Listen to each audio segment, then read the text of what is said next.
Hello and welcome to Byjus Exam Prep IAS. I hope all of you are doing absolutely fine. I welcome you all to the Hindu analysis for today. Before we go deeper into the articles of the Hindu newspaper, a couple of important reminders. First, as we have told you earlier as well, Byjus Exam Prep IAS is now on Telegram as well. If you do use the app, don't forget to scan this QR code. The link for this Telegram group is also given in the description of the video. You can join this group to get the latest updates with regards to any current affairs postings on the Byjus IAS channel and the Byjus Exam Prep application. Also, this week's explained session, as you know, which happens every Friday live at 8 p.m. on our YouTube channel, will be on the topic Developed India by 2047. This is a clarion call given by our Prime Minister during the Independence Day speech that is, India should have to be transformed to a developed nation by the time that we complete 100 years of our independence. We'll be discussing what is the significance of this call, how can we achieve it, and the other aspects related to this. Now, let's begin with the first article that we have talking about the recent crisis between China and Taiwan. The author here says that this is the fourth Taiwan crisis. Now, he has also said what are the earlier three. He said that the first two crises were in 1954 and 1958. These were the two times when China actually launched a kind of an attack on two small islands called the Kinmen Island and the Matsu Island, which are occupied by Taiwan. Then we had the third Chinese-Taiwan crisis when in 1995, Taiwan president visited the US and China in response in all these three crises actually has launched their military drills. However, the US each and every time responded by launching even a stronger response. For example, in 1995, Bill Clinton, the US president, responded by sending the American aircraft carriers to the Taiwan Strait, forcing China to actually de-escalate. What is different, however, this time around is that now the Chinese aggression that we see because of the visit of Nancy Pelosi to Taiwan is a fourth Taiwan crisis. This is where you don't see the US actually escalating the issue. China right now is much stronger as compared to what it used to be during the earlier Taiwan crisis. US also knows that now if they send their aircraft carrier to Taiwan Strait or now if they send their big military aircrafts, this would only escalate the issue because China is not the same country now and it will not back down. As we know, China's military capabilities have increased many folds. And since the beginning of the 21st century, especially ever since they got back Hong Kong also from the British in 1997, China has been working towards unification of Taiwan. And this visit of Nancy Pelosi to Taiwan was against the long-term policy of China. The situation is not the same as it was earlier. Yes, the US still remains a preeminent power of the entire world, but we know that China is also very close. Also, unlike the earlier times, China now has the support of Russia. Russia and China are close partners working against the US. That is why the situation this time around is not the same as compared to what it used to be earlier. Now, think of it from the Chinese point of view also. Ever since China came into being officially after the Communist Revolution in 1949, the Chinese government has always said that Taiwan is a part of their country and eventually they will unify Taiwan with the mainland China. China says that we have faced a century of humiliation. Now, if you have read world history, you would have read about the Opium Wars.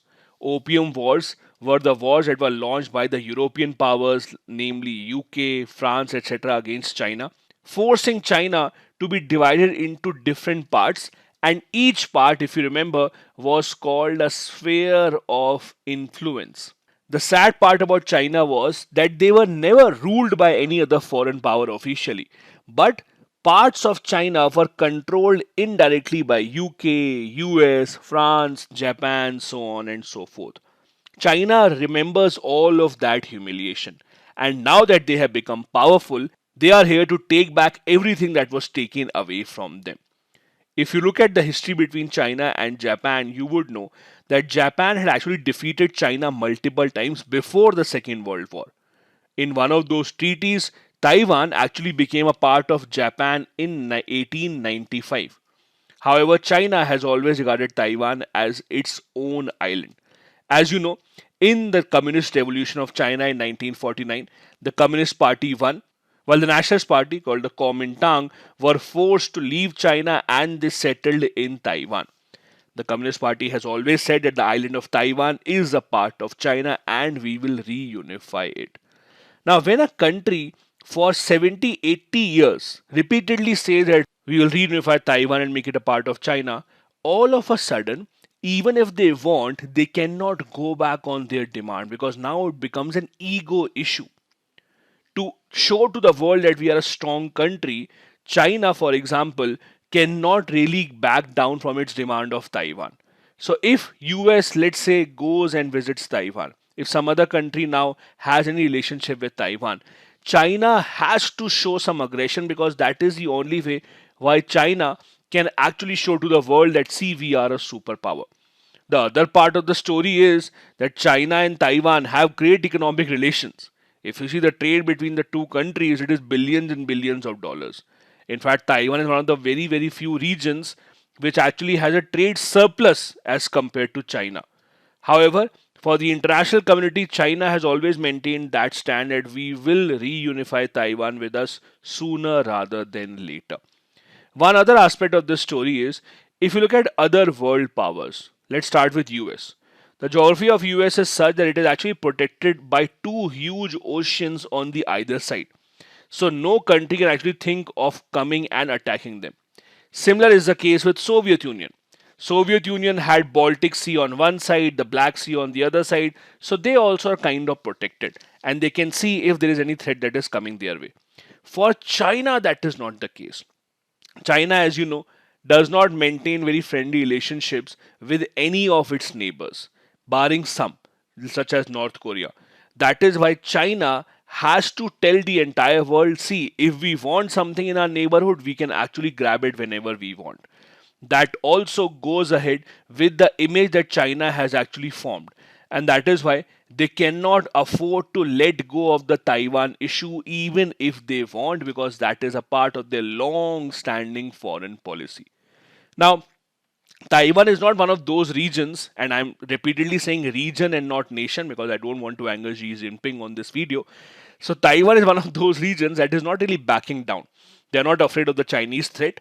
They have faced this threat for many, many years ever since they came into being. They always know that they can be attacked by China at any point of time. So Taiwan also, and it was in the news in a lot of newspapers today, that Taiwan also has showed off its most advanced fighter jet. Some fighter jets actually took off from Taiwan, even with loaded missiles, to show China that we also have our own technology. There is one more phrase I want to discuss with you. There's a phrase called first island chain. This is a phrase used actually by the US. US uses this phrase to identify those island nations which are friendly to the US. So it starts with Japan, South Korea, then this chain comes here to Taiwan, then it goes to Philippines. The first island chain is this kind of a formation which the US actually uses to identify those island nations which are closer to the US. This is a comparison between Taiwan and Chinese power. As you know, there is actually no comparison at all. You can talk in terms of total active forces, ground forces, navy, air force, there is absolutely no comparison. Yes, the economic strength of Taiwan is very, very high. I told this to you earlier also. If you say that China is much, much stronger economically than India, that is because if I is a per capita income of India, then for China, their per capita income is about 5 times that of India. On the other hand, for Taiwan, their per capita income is 5 times that of China as well. So, economically, yes, Taiwan is a very, very prosperous country, but on the other hand, they are very thinly populated, and when it comes to matching force to force, they would not really be a match to China. Taiwan, however, on the other hand, is extremely, extremely important for the international market because a lot of very, very important industries are actually headquarters in Taiwan. For example, the global computer chip shortage is because of the companies in Taiwan not being able to work properly. Taiwan has dominated for a long, long time the global production of the computer chips. They are the ones that actually account for 65% of the global market of production of the computer chips. That is why any harm to the Taiwan economy, any disruption in that supply chain can actually harm not just Taiwan but the entire world altogether. The next article that we have here is written by a retired Indian naval officer with respect to a very important event that happened recently. The event was that a US Navy cargo ship recently docked in Chennai last week. They had to undergo some repairs, so they actually came to an Indian facility in Chennai, which is run by L&T, and they will be undergoing repair there. Now, the author here says this is a very, very significant development. Why? See, India has always been a very conservative country, especially when it comes to military alliance. India has always been very open to signing trade agreements. We have been open to signing other kind of agreements on climate change, etc. But India does not really want to go ahead and sign any military agreement. The reason is we want to show to the world that we have always been a neutral country. So signing a military agreement would mean that we are joining one of the two sides. This is why a US Navy ship for the first time has actually docked in India for repairs. This is a big, big development. Now, it's not that other Navy ships have not come earlier, but they have come just for refueling and other kind of supplies. But docking at the port in Chennai for multiple days for the repair to happen, that as per the author is a positive sign. And it actually talks about the growing proximity between India and the US, especially in terms of maritime cooperation. As you know, the two sides, India and the US, in 2017 had signed an agreement called LIMOA, which stands for Logistics Exchange Memorandum of Agreement. This agreement specifically says this only, that the two sides can use each other's facility if their ships actually need some urgent repair, refueling, etc. However, till now, that was mostly about refueling, supplies, but not really about undertaking any repair on those ships. Especially because it's a Navy ship, this is one step ahead. And the author says this is a very, very optimistic development that India has allowed such a ship to actually come to India and stay here for the repair part. This means that India now sees value in forming even closer maritime relationship with the US. This comes at a time when the Indian shipbuilding industry and the capability of India's shipbuilding and ship repair is very, very high. Recently, the Indian Navy, as you know, got the delivery of INS Vikrant, which is India's first indigenously constructed aircraft carrier. This has been appreciated all across the world for India's capability to master this very, very difficult technology. This also signals that India is taking its partnership with the US very seriously. We have been a partner with the US on multiple platforms, including the Quad Security Dialogue. This also augurs well for the US. For US also, this can act as one more stoppage which they can actually use to ensure that their powers in the Eastern Indian Ocean only increase and they are able to counter China. Now, the author says that India's offer to actually give repair facilities to the US military vessel can be a beginning of something very, very good. He also mentions something with regards to CMF cooperation. Now, what exactly is this? CMF cooperation stands for Combined Maritime Forces. This actually is based in Bahrain. More than 30 nations have actually come together to join their navy power to give support to each other and to combine to ensure the freedom of navigation on the sea. India also is an associate member here, not a full-time member. So that also augurs well here because US is a full-time member of this cooperation while Indian Navy is now cooperating much more with the US Navy. Now these are all the good points about what has happened with respect to India-US Navy. But the author says that this should not be taken out of context. This can be just a one-off thing when maybe the US Navy ship needed this repair urgently and they had no other option. Let's not assume that with this one single event, the India-US relationship will change forever. There are still a lot of different roadblocks that need to be resolved. For example, yes, India is a part of CMF now, which is based in Bahrain, but we are just an associate member. Associate members, as per the websites, will only take part in their exercise from time to time. On the other hand, Pakistan Navy is a full-time member in the CMF. So let's not assume that now we are much closer to US as compared to earlier. Also, this US Navy ship that has come here is not a warship as such. So it should not be seen as a big military exercise. It's just a cargo ship that is mainly used to deliver products food, all the different kind of supplies to the US ships on the other side of the world. The US is very, very careful not to send its warships nearby India because, again, no nation wants to give the chance to other nation to study their technology very, very closely. So US also has been very, very careful not to send their warships. The ship that has been sent is just a cargo ship. So we should not see this as some big, big development as per the author. Here he is giving both the sides of the story of how this particular event can actually be interpreted. Now, allow me to share with you some of the other agreements India and the US have signed. Now, a few years back, the US and the Indian government actually signed three defense agreements and not just one. LIMOA, that is mentioned in the article, is just one of them. That is Logistics Exchange Memorandum of Agreement, under which military facilities of each other's nations can be used for refueling, repair, etc. This is under this agreement only that the US Navy ship has docked in Chennai. Apart from that, we have two other agreements that were signed. One is COMCASA. This stands for Communications Compatibility and Security Agreement. This is so that the Indian and the US military can actually transfer encrypted communication systems to each other so that if they want to communicate, they can actually share a common frequency so that their communication level becomes much, much better. Then we also have BECA. BECA stands for Basic Exchange and Cooperation Agreement that talks about specifically sharing geospatial information. So the data from the satellite that they get, both the nations will be willing to share that with each other's countries. These are the different types of defense deals that we had signed. LIMOA is just one of them. Also, let's discuss a bit more detail about the CMF, that is the Combined Maritime Forces, as mentioned in the article. As we discussed, this is a Bahrain-based organization and India is now an associate partner here.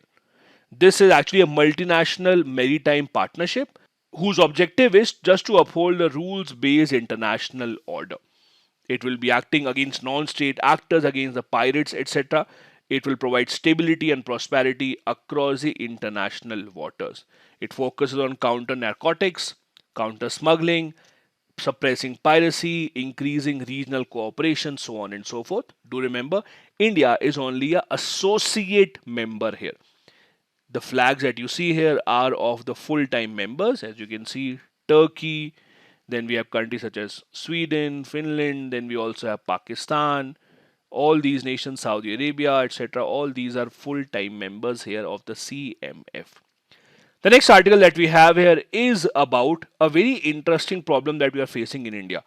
The problem is mismatch between the people who are looking to adopt a child and the number of children who are available for adoption. The author here says that the number of people who are looking for adopting a child in India are very, very high. On the other hand, the waiting period to actually adopt a child is very long in India, and the number of children who are actually available for adoption are also very, very low. In this context, a very interesting recommendation was recently given by a parliamentary standing committee when they gave their report on review of guardianship and adoption laws. This parliamentary panel says India has a lot of orphans, unfortunately. These orphans should now be taken up for adoption. This is the only way in which we can actually decrease the margin between the people who are actually looking to adopt a child and the number of children who are available for adoption. The report says that there are millions of orphans in India. On the other hand, the number of children available for adoption in India right now are only 2,430. If you look at the mismatch, the Central Adoption Resource Authority, the agency responsible for adoption purposes in India, they said that right now close to 28,000 parents have registered in order to adopt a child, and the number of children who are available for adoption are not even 2,500. This mismatch can be filled up very, very easily if we actually include the orphans as well. The waiting time period, as I said, for adoption has increased to 3 years now. It was earlier 1 year.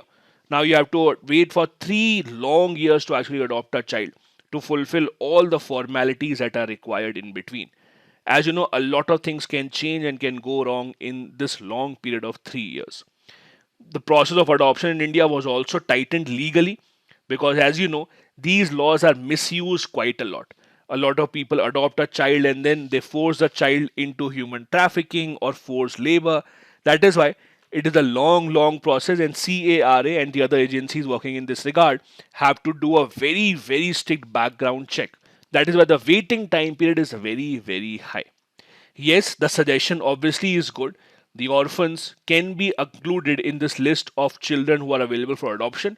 But as I said, we should not just force them to be adopted, because having a necessary background check, ensuring that the parents actually want the child and they will take care of the child, is extremely important. Waiting can still be justified, but forcing the child on a parent who does not really want them in real life would be harmful to both the parents and the children. Now, also, this is a good time to discuss about the adoption rules in India. There are different laws in India that actually talk about adoption. For example, we have the Hindu Adoption and Maintenance Act of 1956. It says that a Hindu parent or guardian can give a child in adoption to another Hindu parent. However, the act does not allow adoption of any orphaned, abandoned, and surrendered children in case of any specialized adoption agency or institute. Also, inter-country adoptions, that is adoption from India to some other country, are not covered under this particular law. We also have the Juvenile Justice Act of 2015 that says that Hindus, Buddhists, Jains, Sikhs are legally entitled to adopt a child in India. Any orphan who has been declared legally free for adoption by the Child Welfare Committee can be adopted, but only under provisions of the Juvenile Justice Act of 2015. As you know, the Juvenile Justice Act came into being after the infamous Nirbhaya case, in which it talked about the punishment that can be given to the juveniles in case of a very high crime. So before the Juvenile Justice Act came into being, the other law that we had was called Guardians and the Ward Act of 1980 that said that non-Hindus can also become the guardians of the child, but only as foster parents. What is foster parents? Foster parents means, let's say there's an orphan kid and you want to take care of the kid. So you can actually take the kid, take care of the kid, just treat him as his or her own child. However, that will not be your child forever. He or she will be your child until the age of 21, and then they get an individual identity. They can move out, then they are not your child. These are called foster parents, or you can pass on the child to someone else who can adopt it. These are called foster parents. The next article that we have is about an old news. The news that the government of India has been trying to change the IAS cadre rules. Now, if you have been following this topic, you would have seen that we have covered this earlier as well. The simple plain news is that the central government also requires a lot of IAS officers to be posted at the central government level. So what happens is they usually ask the state governments to send some IAS officers on central deputation for some years. However, usually only those IAS officers are sent to the central government level that voluntarily want to go. So till now, we don't have a situation where the IAS officers are forced to come to the central government level. But now, the problem that we are facing is, as per the author, fewer and fewer IAS officers are actually opting for the central government. They are happy being there at the state level. The problem as a result is that the central government is now facing a lot of vacancies at the IAS officer level at different departments in the government of India. That is why there is a cause of concern, and the government of India has been thinking of changing the rules under which now the central government will take the final call to call any IAS officer to work at the central government level. Now, the author here is a former CBI director, so he himself knows what it likes to be in the All India services. He says that there are many positives while working for the central government. For example, when an IAS officer works at the central government level, they are doing a work that will impact the entire country. They can give input in formulation of national policies on many important issues. They also get a lot more opportunities for foreign travel to represent India at international agencies, so on and so forth. However, even then, very few people want to opt for the central government level because of a lot of issues that come along with the central posting. For example, working under Government of India usually means much longer hours of work. You have to be much more careful while preparing reports, because these reports can go very high up, can be read by the Prime Minister also. So you cannot really afford to have even the most minute of mistakes in your report. Also, at the state government level, you have to understand, When there are fewer IAS officers, obviously your power, your prestige is more. When you work for the central government level, you are one of the many IAS officers working for the central government. So many of them believe that it is difficult to make a mark when you're working at the central government level. And that is why he says that most of the officers who opt for coming in Delhi and working at the central government level are those who are posted far away from their home state.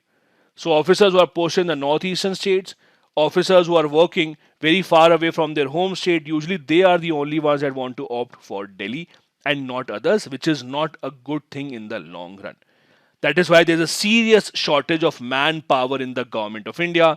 The government of India had introduced a concept of lateral entry to fill in the gaps, under which, as you know, experienced people from the private sector were actually recruited by the government at the undersecretary level. But that also is very little.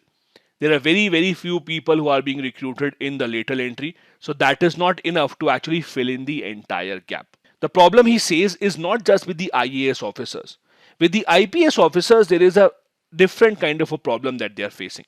There are many vacancies in the central police forces. For example, CRPF, BSF, CISF, investigative agencies such as the CBI, etc. All these have many vacancies because, again, IPS officers work at the state government level and they don't want to be transferred to the central government. On the other hand, the problem is that if you look at these agencies, such as the CISF, such as the NIA, etc., they do have people from non-IAS field also. But the law is that the head of these agencies, the people who are heading them, will always be IPS officers.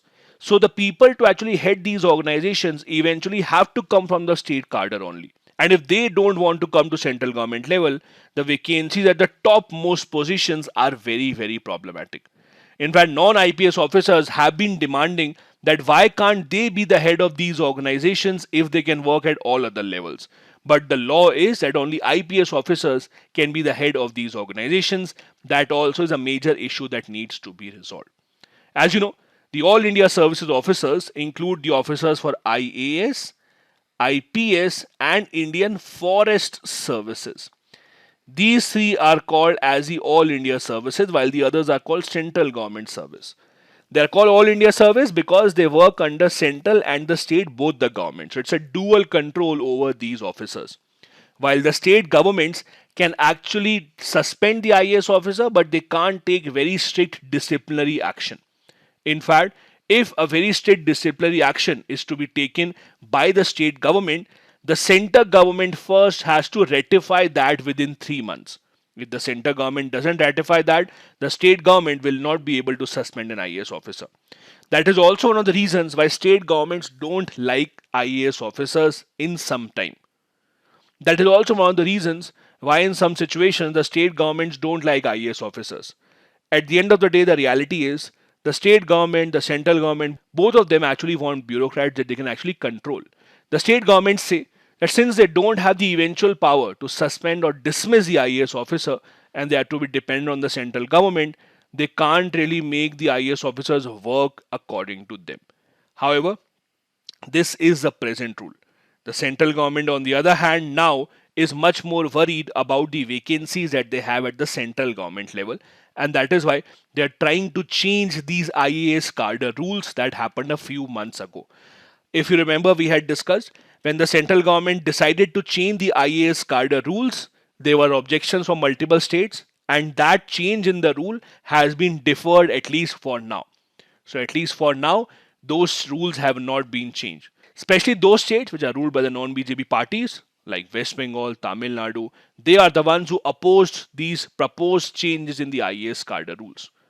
There have been multiple examples in Tamil Nadu, in West Bengal, where the central government has forcefully asked the bureaucrats to come and report to the central government, even though the bureaucrats have not wanted to. That has actually brought center and the state face to face with each other. The problem remains at both the levels. The state governments say, how can we relieve the IAS officers? We also need their services. The central government, on the other hand, says that we don't have enough IAS officers, so we need their services. That issue still remains unresolved. Now, one very easy solution to this, and you might also know this, can be, why not just increase the number of IAS officers that are being recruited? If there is such a big shortage of IAS officers, why not actually increase this? This question, in fact, was recently asked in the parliament, and unfortunately, the government of India said that since 2012, we have been recruiting 180 IAS officers every year, but that number will not increase. The Indian government says that increasing the number will reduce the quality, and we don't want to compromise on that. Even though the government of India said recently over 1400 posts of IAS, over 864 posts of IPS are vacant in India. But still, the number of people who are being recruited will not be increased in this year, at least as per the government. The next article that we have here is about the G20 summit that will be hosted by India in a few months and the opportunity that India has to set a good agenda here. The authors here are saying that globally and not just in India, the governments are much more concerned about data protection laws. We saw in India also the data protection law was introduced in 2019, but recently the government of India withdrew the bill. The government said that we need to work on this again and we'll make it even more holistic. However, if you look at examples around the world, EU, US, South Africa, Indonesia, all the countries understand the importance of data protection now. Now, if you don't remember or if you don't understand this, the entire idea is now we are living in an online world. All your data about your personality, likes, dislikes, your banking data, all that is given to the companies from which you are ordering food, on which you have your social media profiles. What if those companies start selling your data? What if those companies start misusing your data? What if they sell that data to a terrorist organization and they misuse it to duplicate your identity? To stop that from happening, the government needs to have control over the data. The government has been focusing on data localization. Data localization means forcing the companies to store data on their servers in that country only. For example, Indian government has been asking Facebook, WhatsApp, etc. to store their data in India only, but these companies have not accepted it so far. The article says that in the past few years, from 2017 to 2021, the number of nations that have passed data localization laws have increased considerably. And India is also looking to go in the similar direction. The authors say that G20 can be a great platform for India to discuss this issue with all the other countries. G20 is not a platform where new policies are made, where new treaties are signed. It is just a platform for discussion of some of the most advanced economies in the entire world. G20 often sets the agenda that is then followed by the entire world.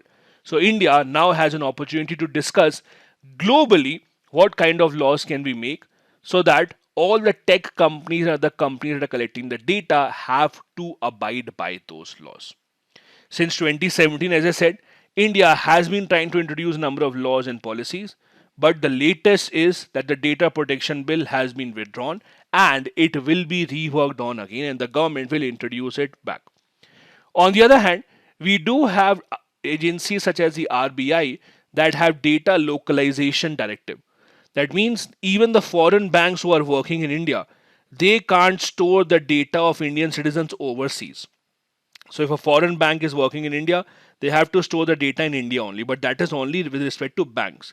The other organizations, the social media platforms, e-commerce organizations, they don't have this compulsion, and this is what the authors are saying that should be the way ahead.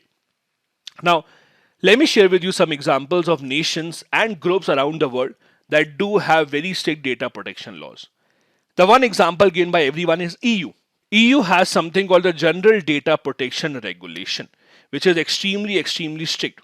For example, if any company has a breach of data, if their data has been hacked, within 72 hours they have to tell the government. If they don't fulfill the law, there can be heavy fines imposed on them. So much so that it can go up to 4% of their turnover, which is huge. They have to take consent of the individual whose data they are saving. They also have to increase the territorial scope. So this law will apply to all the EU citizens irrespective of wherever the data is stored. Even if, let's say, Facebook has a server in Pakistan, but on that server the data saved is of a European citizen, then even that would come under the law. So it's a very strict law, and many people suggest that countries such as India and other developing nations should learn from this law how to make their own data protection law. EU is not the only one. There are some other nations also that do have similar laws. There is Israel, there is Qatar, there is Turkey. India was also willing to join the list, but as you know, India recently took back the law that was in the parliament. These are the important articles from the Hindu newspaper today. Now, a couple of practice questions. Number one, any data accessibility and use policy is incomplete without adequate public safeguards provided through a comprehensive data protection framework. Analyze this statement in the context of the Government of India's efforts to pass the Data Protection Bill. Second, the mismatch between the number of people looking to adopt a child and the number of children available for adoption points out towards a lacuna in government's policies. Comment. Both these questions have to be answered within 250 words each. Thank you so much for watching the video. Have a good day ahead.